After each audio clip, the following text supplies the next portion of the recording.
Oui, bonjour tout le monde. Bonjour à tous, bienvenue pour ce deuxième webinaire où on traitera de la billetterie et de fonctionnalités spécifiques. Aujourd'hui, l'objectif c'est de faire le tour de certaines fonctionnalités plus ou moins récentes de la billetterie Infomaniac qui ont attrait pour la plupart au marketing.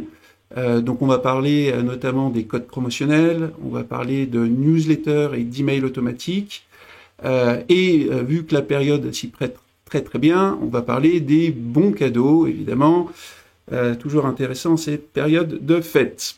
Exactement. Et tu as commencé par le bon cadeau qui est une excellente entrée en matière. Je vais quand même peut-être juste commencer pour les personnes qui n'auraient pas encore de billetterie, qui seraient juste intéressées à voir comment créer une billetterie. Je passe ça vite fait en revue. Hein. Je pense que la majorité des gens ont déjà une billetterie. Mais voilà, une des manières de le faire, c'est d'aller sur Infomaniac Events, tout en bas. Oula, on a un petit bouton qui permet d'aller sur la page de vente. Si on clique sur tester gratuitement ici, ça nous amène donc à la création d'une billetterie. Donc on va pas la faire tout de suite, mais voilà, on peut créer avec le nom, en fait, les informations de la billetterie, et ainsi on se retrouve avec ce magnifique outil qui est ici. Voilà, pour Papini 56, le webinaire est enregistré et on le mettra à disposition d'ici le début de semaine prochaine. Voilà. Alors, nous allons donc commencer par les bons cadeaux. Après tout, c'est la saison. Donc, je vais vous montrer comment créer un bon cadeau et vous montrer à quoi ça ressemble et surtout aussi comment les clients peuvent l'utiliser pour acheter justement les billets. Un bon cadeau, c'est vraiment un bon cadeau. C'est un avoir que le client, une fois en sa possession, pourra l'utiliser pour acheter des billets, des passes à vos événements en utilisant le code qui est associé. Alors, on va commencer par la création, je pense que c'est le plus simple. Nous avons ici la création du bon cadeau. On peut choisir la devise utilisée, le prix de vente et sa valeur. Je prends un exemple. Imaginons un bon cadeau qui coûte 100 francs à l'achat et qui a une valeur de, non pas 100 francs, mais 120 francs. Ce qui veut dire que la personne qui achète le bon cadeau doit payer 100 francs, mais en avoir, il y a 120 francs qu'on pourra utiliser.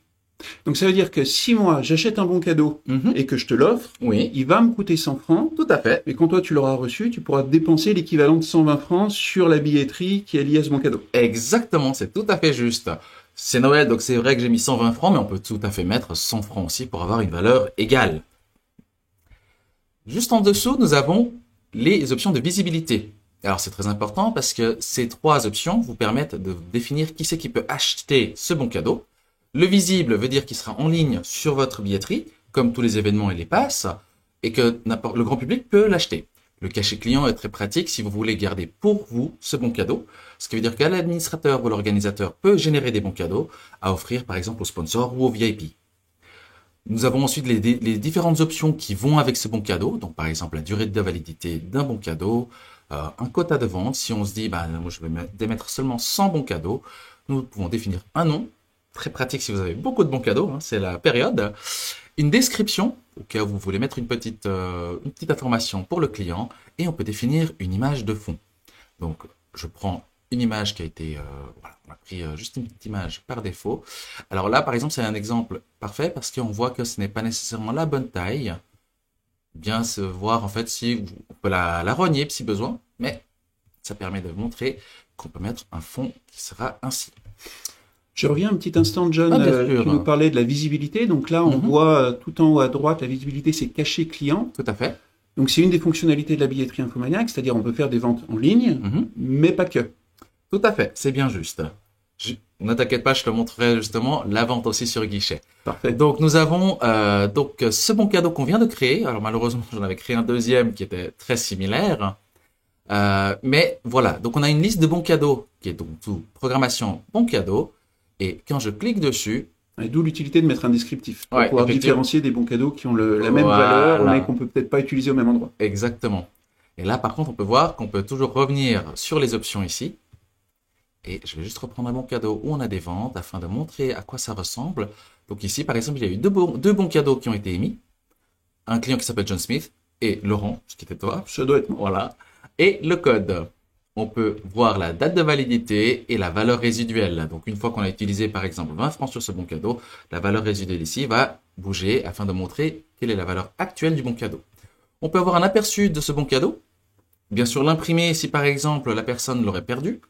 Alors, par contre, c'était pas du coup la bonne image, mais bon, ça c'était une image qu'on avait fait lors d'un de nos tests. C'est un précédent bon cadeau, effectivement. Effectivement, voilà. Mais nous avons ici, par exemple, le code qui sera là, que le client pourra utiliser. Alors, je vais me permettre de le copier maintenant pour vous montrer comment l'utiliser sur la billetterie. Donc, comment l'utiliser sur la billetterie? Ça veut dire que moi qui ai acheté mon bon cadeau à 100 francs ou 200 francs en l'occurrence, je l'ai reçu, donc j'ai ce code à disposition sur l'email que j'ai reçu. Tout à fait. Et donc, je vais pouvoir me connecter sur la billetterie de l'organisateur qui a mis ce bon cadeau. Et avec ce code, je vais pouvoir utiliser mon bon cadeau. C'est bien ça? Exactement. Ce serait une méthode de paiement, comme une carte de crédit, PostFinance, etc. Mais avec ce bon cadeau. Alors, ça, c'est la billetterie telle qu'on l'a fait comme test. On s'est permis de mettre les bons cadeaux tout en haut pour vous montrer que c'était une possibilité. Je vais peut-être juste montrer ça parce que c'est vrai que ça peut être intéressant, surtout aujourd'hui. On peut modifier le positionnement dans les options de la boutique. Dans les options de la boutique, on peut modifier les positionnements de chaque événement, de chaque catégorie, pardon. On va par exemple mettre les événements en haut, les bons cadeaux et ainsi. Et quand on enregistre, ça va donc changer la billetterie. Donc, pour l'instant, on a mis les bons cadeaux tout en haut, les passes et les événements. Je vais vous montrer donc comment acheter un billet avec ce bon cadeau. C'est comme une commande normale. On prend les billets et à ce stade, dans mon panier, je peux mettre mon code, cliquer OK, et on peut voir ici, dans le résumé, que ça va aller réduire le montant d'achat. Donc c'était un bon cadeau de 200 francs. Tout à fait. D'accord. Donc là, je vois qu'en fait, ça me déduit 40 francs, parce que 40 francs, c'est le montant de ma commande. Et je vois aussi qu'il y a 5 francs d'assurance annulation. Tout à fait. Qui ne sont pas déduits. Alors, petit aparté juste là-dessus. Donc, l'assurance annulation, c'est une assurance qui est proposée par un prestataire qui s'appelle Allianz. Et donc, si un client choisit de souscrire à une assurance annulation, on lui envoie l'ensemble des informations pour lui dire effectivement c'est un autre prestataire externe qui s'occupe de tous les cas de remboursement si vous avez un pépin et que vous ne pouvez pas assister à l'événement. Donc évidemment, c'est pas votre billetterie, c'est pas Infomaniac non plus, donc ça fait pas partie du bon cadeau. Donc peut-être pour l'exemple, on va peut-être désactiver l'assurance annulation tout simplement. Exactement. Et nous avons donc les 40 francs qui sont bien déduits. C'est parfait. Voilà. Je valide la commande. On va voir ainsi à quoi ressemblent du coup les avoirs. Donc voilà, la commande a été payée avec succès avec les bons cadeaux. Et quand nous revenons sur ce bon cadeau, programmation bon cadeau, nous avons les avoirs. Ah, j'avais pris ce code-là. 260 francs. Il est passé de 200 à 160 francs. D'accord. Donc moi, en tant qu'organisateur, ça me permet de gérer, d'avoir une vision des bons cadeaux que j'ai vendus, qui m'ont généré de la trésorerie. Tout à fait. Et puis de ce que ça a apporté en termes de réservation sur ma billetterie. En tous les cas, la trésorerie qui est encore utilisable pour acheter des billets sur ma billetterie. C'est bien juste. Parfait. On peut voir aussi, je montrais la visibilité. Il y a donc 3 bons cadeaux, dont un seulement qui est visible sur la billetterie. Et c'est effectivement le cas. On a donc ce bon cadeau-là qui est visible. Les 2 autres ne sont disponibles que aux organisateurs. Et là, je vais vous montrer la partie organisateur. Dans le guichet, nous avons, du coup, au niveau des bons cadeaux, les 3 bons cadeaux qui s'affichent. Ces bons cadeaux-là, je peux donc ainsi les commander. Donc ça, par exemple, ça peut être si un client t'appelle pour acheter un bon cadeau par téléphone. Voilà, imaginons qu'il n'a plus d'Internet, mais qu'il aimerait quand même un bon cadeau. On peut tout à fait procéder de la manière suivante. On peut générer un bon cadeau, justement dire comment la personne va payer. Nous avons par exemple aussi les gratuits invitations. On a parlé des sponsors ou des VIP. Voilà, je me dis, celui-ci sera offert. Je valide et je peux ainsi l'associer à un client. Et alors, on va l'associer juste à Laurent à nouveau. Décidément, je vais avoir plein de bons cadeaux. Ah c'est Noël, hein. Et nous allons donc voir, encore une fois, j'aurais dû vraiment leur donner un petit nom. Voilà, il est là. 100 francs avec ton petit code. Eh ben, je te remercie, John. Je vais en profiter. Voilà. Super. Bon, maintenant que tu nous as parlé des bons cadeaux, j'aimerais que tu nous parles d'une autre fonctionnalité. C'est les offres promotionnelles. Tout à fait. Donc, il faut pas confondre les deux. C'est 2 utilités très très différentes. Donc, les bons cadeaux, effectivement, je pense que vous avez compris. Les offres promotionnelles rentrent plus dans le cadre d'une stratégie marketing qui sera la vôtre dans le cadre de la promotion de vos événements. Et donc voilà, John va rentrer vraiment dans les détails des différents types d'offres promotionnelles pour qu'on comprenne bien la différence entre des bons cadeaux et des offres promos. Exactement. Les offres promotionnelles se retrouvent aussi dans les programmations. Alors la grande différence entre un bon cadeau et une offre promotionnelle, c'est que le bon cadeau est vraiment un avoir. Donc on avait les 200 francs, on a pu voir qu'on peut dépenser une somme et garder le reste pour une autre commande. Les offres promotionnelles, par contre, sont vraiment des actions sur une commande, voire peut-être plusieurs, mais c'est vraiment sur la commande elle-même. Ce n'est pas un avoir que le client est là, c'est vraiment une réduction. Donc ici, je vais vous montrer comment créer une offre promotionnelle, les différents types d'offres promotionnelles qu'il y a, et ainsi vous pourrez mettre une offre promotionnelle pour vos événements pour cette période de Noël. Alors, je suis, pour récapituler, sur programmation offre promotionnelle et j'ai fait ajouter une offre promotionnelle. Ici, cette fois, je vais lui donner un nom. Promo Noël. Avec le circonflexe, ça va peut-être aller mieux. Promo, ouais, c'est promo. Voilà, c'est peut-être mieux. Et nous allons ensuite choisir le type de réduction que ça va être. La promotion, la plus basique, le pourcentage. Que tout le monde connaît. Tout le monde connaît, voilà, 10%, 50%, 100%. On peut définir la valeur de la réduction ici. Nous avons les montants fixes. Et alors là, il y a deux montants fixes. Il y a par billet et par panier. Donc, par billet, par panier, ça veut dire que par billet, pardon, et par passe, veut dire que c'est une promotion qui va s'agir sur chaque billet qui est dans le panier. Si je prends par exemple 10 billets, chacun a 100 francs et qu'il y a une réduction de 10 francs sur ces billets-là, il y aura une réduction de 10 francs sur chaque billet, donc du coup, ils vont tous passer à 90 francs. Et du coup, ce sera 900 francs le panier. D'accord, donc c'est vraiment une différence qu'il faut bien appréhender parce que c'est vrai qu'une fois qu'on a lancé les offres promotionnelles, qu'on a fait un emailing, comme on verra peut-être tout à l'heure, et puis que effectivement, voilà, c'est le client ne bénéficie pas du tout de la même réduction. Ah non, tout à fait, parce que si on prend le montant fixe par panier, dans le même exemple, si je prends 10 billets à 100 francs, à la fin, j'aurai juste 10 francs de réduction sur tout l'ensemble. D'accord. Voilà, donc on est à 990 francs. C'est vraiment une grosse différence. D'accord, donc il faut faire attention à ça quand on configure les offres promotionnelles, de bien sélectionner, de bien réfléchir au type d'offre promotionnelle qu'on veut appliquer. Exactement.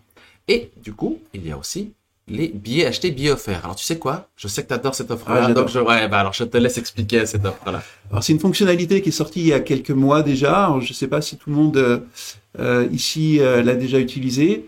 L'idée, c'est d'avoir en fait une carte de fidélité digitale à offrir à vos clients. Donc, on a un petit scénario en dessous qui est détaillé, pré-rempli. Évidemment, on peut remplir ce qu'on veut, mais dans ce scénario, on lit effectivement 3 billets achetés, dont un billet bénéficiant d'une réduction en pourcentage de 10%. Alors, on va peut-être mettre 100% du coup pour la peine. Donc là, typiquement, sur ce scénario, si je le confirme, si je fais 3 billets achetés, dont un billet bénéficiant d'une réduction de 100%, ce qui va se passer, c'est qu'un client qui va venir sur mon shop, sur ma billetterie, il va avoir une réduction qui va s'appliquer automatiquement de 100% sur un de ses billets. Et en l'occurrence, j'aurais choisi en amont ou le billet le moins cher ou le billet le plus cher. Comme on a vu tout à l'heure, on peut aussi ajouter des périodes de validité, une date de début, une date de fin sur ces offres promotionnelles. Mais ça vous permet vraiment d'avoir une structure de fidélité pour vos clients. Ça vous permet de communiquer auprès de vos clients en disant, ben voilà, si vous en achetez 3, vous en avez un qui est gratuit. Et ce qui est intéressant, c'est que vu que c'est automatisé et qu'on reconnaît le client qui fait des achats via son email, on n'est pas obligé d'acheter tous les billets d'un coup. C'est bien juste, John? C'est bien juste. Ça agit vraiment comme une carte de fidélité, dans le sens où, je vais prendre un autre exemple qui est peut-être un peu... Oh, bah, avec 3, ça va très bien aussi. Si je le prends avec mon adresse email, qu'il va pouvoir reconnaître, il va pouvoir associer les commandes à mon adresse email. Si je prends un billet, l'offre promotionnelle ne sera pas activée parce que j'ai pas encore acheté mes 3 billets. La prochaine fois quand j'arrive et que je prends 2 billets, là je vais arriver à mon quota de 3 billets et du coup l'offre promotionnelle va pouvoir agir et va m'offrir, donc avec une réduction de 100%, mon billet le plus cher.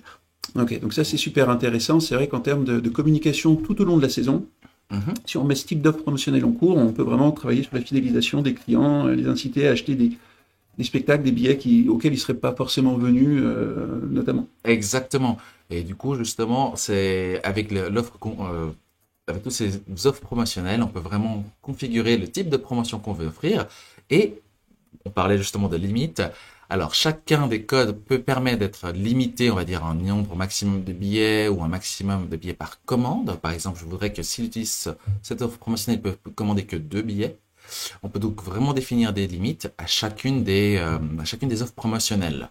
Si j'en prends un que j'avais déjà créé, qui est là par exemple, donc une fois qu'on a créé un code promotionnel, nous pouvons du coup générer les codes individuels à envoyer. Donc je le supprime pour l'instant. Donc on arriverait sur un type comme ceci. Donc on a les options pour activer ou désactiver l'offre promotionnelle ici. On peut modifier les informations qu'on vient de voir directement sur l'offre promotionnelle en haut. Là j'avais mis un quota de 100 billets achetés maximum pour cette promotion-là. Donc là, si je récapitule, John, tu as déjà créé une offre promotionnelle. Donc on voit les détails de l'offre promotionnelle en haut. C'est une réduction de 100%, d'une validité illimitée, où on peut acheter maximum 2 billets par commande. C'est bien juste. Et donc, elle est applicable sur 100 billets. C'est-à-dire que la 101e personne qui viendra, ou vu qu'ils peuvent acheter 2 billets chacun, la 50e personne qui viendra, malheureusement, on lui dira... c'est plus possible. Exactement. Donc ça permet de ne pas avoir de mauvaises surprises, surtout sur des offres comme ça à 100%. Tout à fait, c'est bien juste. Donc une fois que j'ai créé ça, j'ai la structure de mon offre promotionnelle, mais j'ai pas encore géré les codes de cette offre promotionnelle. Tu as tout à fait raison. raison. Ça se passe vraiment en 2 étapes. Exactement. On a vraiment la structure et là maintenant on va générer les codes qu'on va pouvoir transmettre aux clients. D'accord. Je vais vous montrer les 2 types de codes promotionnels qui peuvent exister.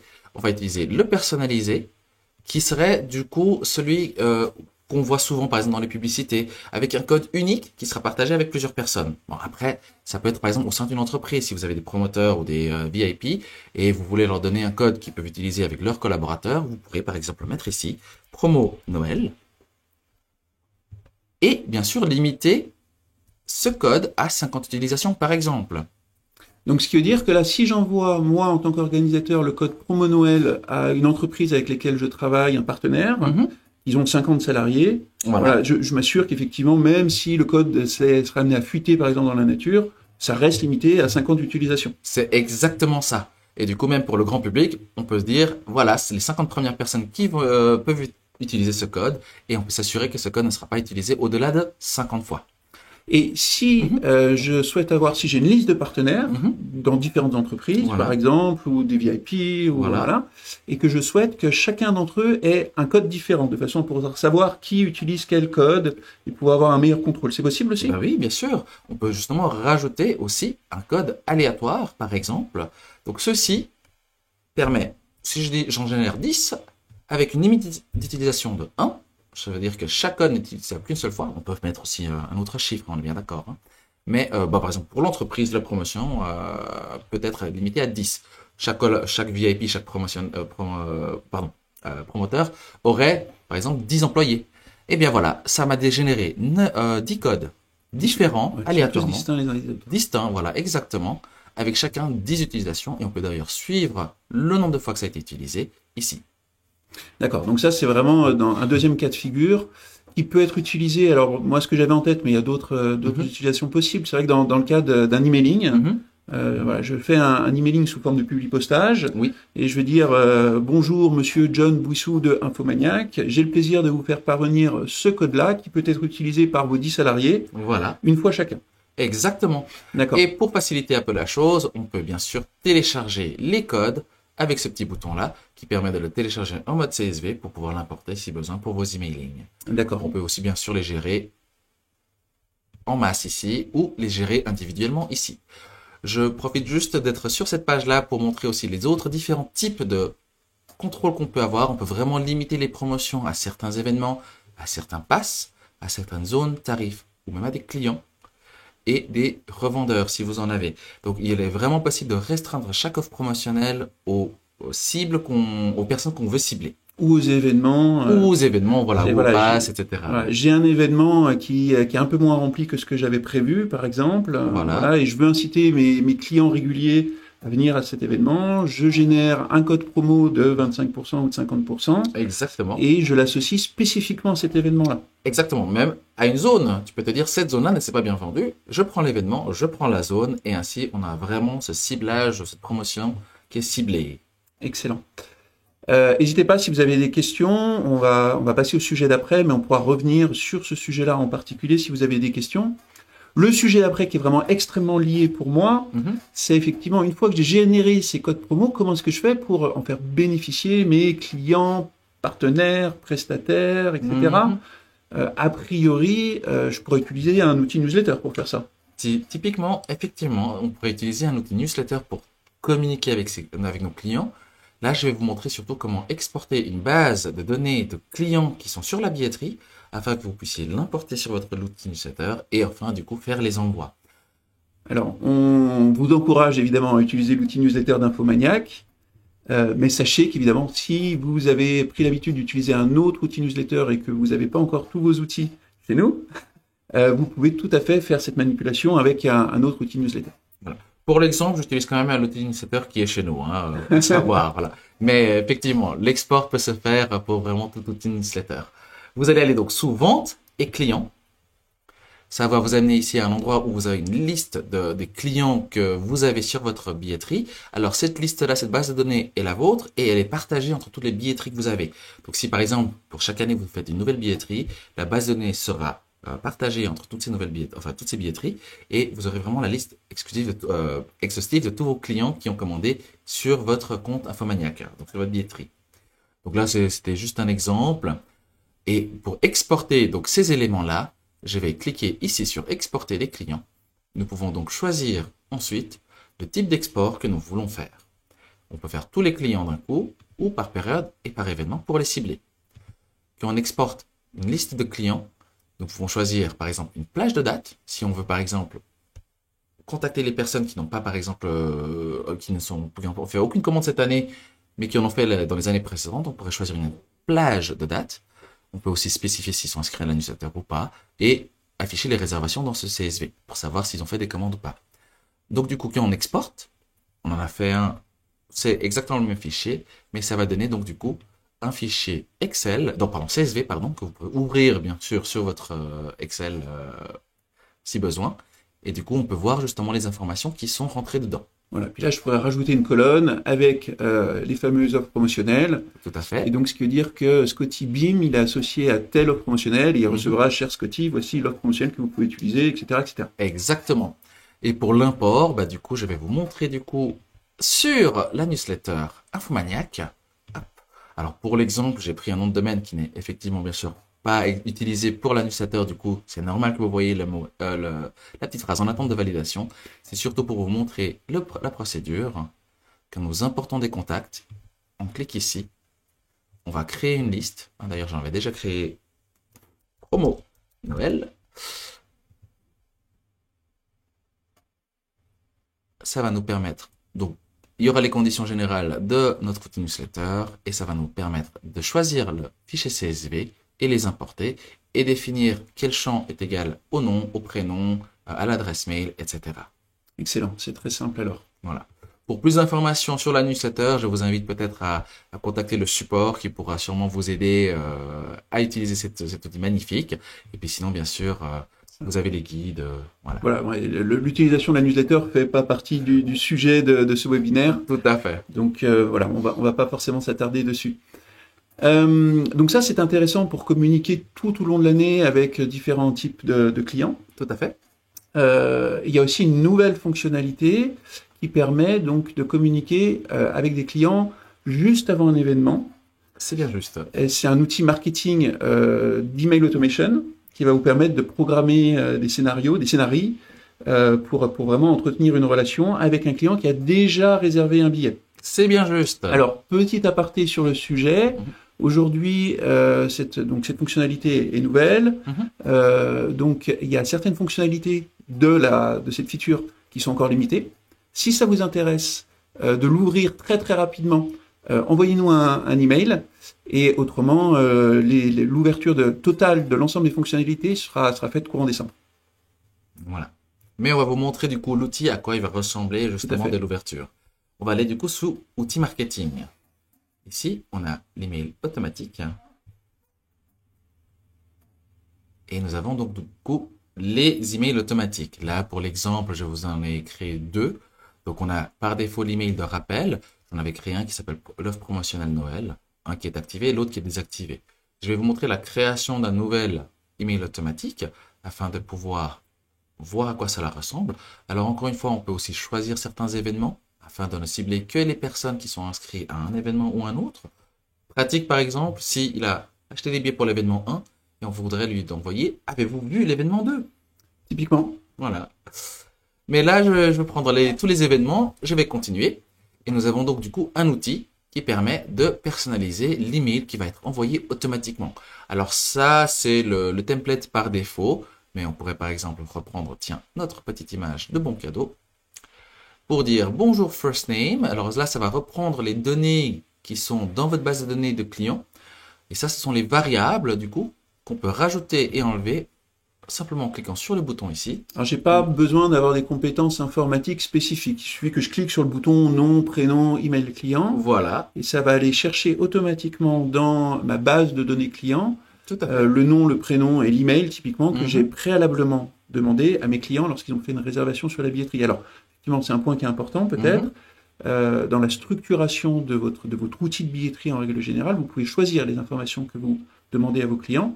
Évidemment, si vous n'avez pas demandé leur prénom lorsqu'ils ont fait l'achat, eh bien, l'espace sera vide. Donc, ça sera bonjour, virgule, et on passera à la phrase suivante. Exactement. Donc, voilà, c'est vraiment important pour utiliser cet outil au maximum, de réfléchir bien en amont à la structuration de sa billetterie. Voilà. Et vu que tu en parles, je vais vite montrer où c'est que vous pouvez aller voir. Ce n'est pas le sujet de ce webinaire, mais dans paramètres inscription des clients, c'est là qu'on peut retrouver toutes les informations qu'on demande aux clients lors de leur commande. Et ce sont les informations qui vont être récupérées donc ici. Bon, event name et event date, ce sera l'événement qu'on aura choisi. Et donc du coup, ça, par exemple, l'email client et les différentes informations du client seront demandées avec inscription client. Voilà, au moment de l'inscription. Au moment de l'inscription, voilà, de la commande en fait, voilà. Et du coup, nous avons là, par exemple, c'est le mail par défaut, on a un petit lien avec les billets et les rappels des informations de l'événement. Mais si on n'en a pas envie, on le supprime et voilà. On peut vraiment personnaliser cet email pour qu'il soit aux couleurs du mail qu'on veut envoyer. Voilà. Donc, ce qui est intéressant, c'est que par défaut, j'ai un email type qui est déjà tout fait, qui a pour objectif d'être envoyé quelques jours avant l'événement et qui résume au client, en fait, ou qui rappelle au client plutôt sa réservation, qui lui envoie un lien pour retélécharger ses billets s'il les a perdus, qui lui envoie la date d'ouverture, la date de l'événement, l'heure d'ouverture des portes et la position géographique de l'événement aussi. Besoin, oui. On est sûr que personne ne se perd en route. Et donc ça, par défaut, c'est activable en 3 clics. Voilà, exactement. Bon, le troisième clic, je le fais, du coup, hop, continuer. Je vais, parce que là, je peux choisir le nombre de jours avant la date de l'événement. Donc, par exemple, là, ce serait, allez, un jour avant l'événement, cet email sera envoyé pour rappeler au client, voici l'événement, voici vos billets. On peut l'activer directement, valider et activer, ou valider sans activer. D'ailleurs, juste pour la petite anecdote, vous avez normalement reçu un email de rappel pour cet événement-ci, donc le webinaire, hier dans la journée, et c'était en utilisant cet outil-là. C'est parfait. Donc là, je vois d'ailleurs que j'ai 2 emails de rappel qui sont désactivés. Ce qui veut dire que, par exemple, si je travaille en binôme, j'ai un stagiaire qui m'aide pour les stratégies marketing, je peux lui demander de créer cet email de rappel. Tout à fait. Donc, il le valide, mais sans l'activer. Voilà. Et puis moi, le lendemain, quand j'ai le temps, je vais vérifier que tout est en ordre, que ça me convient, qu'on est d'accord sur ce qu'on veut utiliser comme type de mots pour communiquer avec mes clients. Et puis, j'ai plus qu'à l'activer. Exactement. Ok. Moi, je conseille même d'abord de prévisualiser au cas où. Là, ça a pris mon nom, bien sûr, et on peut voir à quoi ça va ressembler. Bon, le rouge. Alors, mon événement, c'est le nom de l'événement, en l'occurrence. Oui, tout à fait. Voilà, là, j'ai pris tous les événements, donc du coup, il va prendre que tout cela, tous les événements, et puis là, ensuite, il nous suffit juste de l'activer, et voilà. On est tout bon. Super. Et tant qu'on est sur ce tableau récapitulatif des emails automatiques qu'on a déjà créés, ça nous permet aussi de voir que l'email 1 et l'email 2, c'est-à-dire email de rappel et promotion de Noël, sont liés à un seul événement. Tout à fait. Alors que le dernier email de rappel, on aurait dû l'appeler autrement pour éviter de se mélanger, mais enfin bon, vous comprenez le principe. Le dernier email de rappel, il est envoyé systématiquement à tous mes événements. C'est ça. Ce qui est pratique. Voilà, on peut le changer. Voilà, hop, promo Noël. Je crois que le deuxième, il s'appelle déjà promo Noël. Oh zut, alors. Promo pack. Promo webinaire. Voilà, allez. C'est l'occasion. Et alors, du coup, je vais le garder en un seul. Voilà. Voilà, ok. Donc là, on a vraiment des noms différents. On a l'organisation globale de ces différents emails automatiques qui sont envoyés. Donc ça, c'est très, très intéressant, je pense, pour avoir une vision globale sur ma stratégie marketing et comment je communique avec mes différents clients. Écoutez, je pense qu'on a fait un tour global donc sur les bons cadeaux d'un côté, les offres promotionnelles de l'autre. sur la manière dont on pouvait communiquer avec les clients à travers l'outil newsletter en exportant la base de données de mes clients. J'en profite pour faire un petit aparté là-dessus. C'est quelque chose qui nous tient vraiment à cœur chez Infomaniac. C'est la confidentialité des données. Donc sachez qu'effectivement, si vous utilisez l'outil de billetterie Infomaniac, l'ensemble des données de vos clients vous appartiennent. On n'y touchera jamais. Si demain vous décidez de vouloir les exporter pour une raison X ou Y, vous pouvez les exporter sans aucune limitation. Et ça, c'est quelque chose qui est quand même suffisamment rare sur le marché pour le préciser. Donc voilà, c'est un point qui est fondamental à la billetterie, mais aussi globalement dans l'ADN d'Infomaniac au sens large. Donc voilà, ça c'était pour l'aspect base de données clients liée à la newsletter. Et puis donc c'est ce nouvel outil d'email automatique qui est en cours de lancement. Donc vous pouvez déjà l'utiliser, mais il y a quelques fonctionnalités qui ne sont pas encore activées. Donc n'hésitez pas à nous contacter ou contacter support si ces fonctionnalités vous intéressent. Et puis on pourra les activer un tout petit peu plus tôt, sachant qu'évidemment c'est une question de jours. On est vraiment en train de peaufiner les détails en ce moment, mais on a profité du webinaire pour vous en parler. Voilà.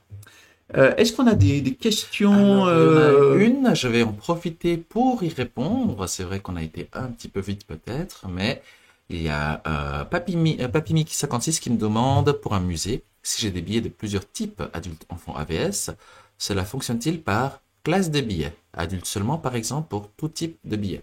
Donc je pense qu'il parle des promotions. Donc effectivement, c'est tout à fait possible de limiter cela à un certain tarif. Là, par exemple, je vais dire, ce serait sur l'événement numéro 2. Je ne veux que cette offre promotionnelle ne soit applicable que pour les pleins tarifs. Je peux mettre une limite par commande et un quota max aussi.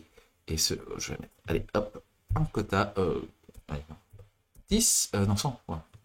Je dis une chose, je fais une autre. C'est pas grave, je crois qu'on a compris. Voilà. Et là, du coup, on peut voir que cette offre-là sera donc limitée à ce tarif-là, pour cet événement-là, jusqu'à une limite de 100. C'est parfait, mais je pense qu'effectivement, voilà. C'était exactement la question si j'en crois les interactions. Exactement. On a fait le tour. On n'a pas d'autres questions. Allez-y. Si vous avez des choses, n'hésitez pas. Autrement, on va vous souhaiter une excellente fin de semaine. Mais je vais quand même rajouter, au cas où si vous avez des questions, vous n'avez pas pu participer à ce webinaire parce que par là, le niveau timing, ça ne jouait pas, la vidéo sera mise en ligne. Et si à ce moment-là, vous avez des questions, on a notre support qui peut répondre à vos questions. Vous allez sur support.infomaniac.com et vous pouvez diriger vos questions directement au support. Vous avez aussi une FAQ, un guide qui est en cours de rédaction, certes, mais qui donc devrait inclure toutes les informations qu'on a vues aujourd'hui avec des images. Donc voilà, si vous avez un petit doute, un petit blanc, vous aurez la vidéo, mais en plus vous aurez les guides et le support à votre disponibilité. Alors on a une autre question, peut-être juste avant de clore, on en profite, John. Oui, bien sûr. Alors qui dit... Bonjour, j'aimerais savoir s'il est possible d'intégrer un formulaire pour le client type avec 2 ou 3 questions. Est-ce possible? Si oui, comment vous contacter pour le mettre en place? Alors, c'est effectivement possible. Ce n'est pas du tout dans le cadre de ce webinaire, mais ce n'est pas grave. Je vais vous montrer. Parce que on a touché au mot des inscriptions des clients, qui est donc vraiment la personne qui fait la commande. Et pour vous, ce serait les formulaires. Les formulaires par tarif permettent d'avoir des questions des participants. La grande différence étant les inscriptions clients, c'est vraiment la personne qui commande, tandis que formulaire par tarif, c'est vraiment tous les participants. Si j'achète un billet pour moi et Laurent, et que c'est moi qui fais l'achat, l'inscription client ne demandera que mes informations, tandis que le formulaire par tarif demandera les questions à moi et à Laurent. Donc le nom, le prénom, on peut mettre la date de naissance, on peut mettre des formulaires vraiment avec toutes sortes d'options. Donc il faudrait du coup créer un formulaire par tarif et l'associer au tarif qu'on souhaite. Par exemple, le plein tarif, on va demander ces questions-là. Les tarifs enfants, on va demander ces questions-là. Ceci se fait au niveau des événements et par tarif. Donc 2 étapes. 1, je crée mon formulaire par tarif. C'est bien, ou mes formulaires par tarif. Et 2, dans mes événements, je vais sélectionner le tarif où je veux associer ce formulaire. Exactement. Effectivement, j'aurai ici une petite liste déroulante qui me dit quel formulaire veux-tu associer à ce tarif-là. Exactement. Et donc ça se fait vraiment en 2 étapes. Voilà. Et je crois qu'on a répondu du coup. Parfait. C'est parfait.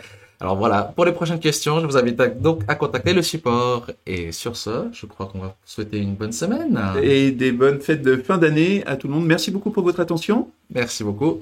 Et bonne fin de semaine. Au revoir.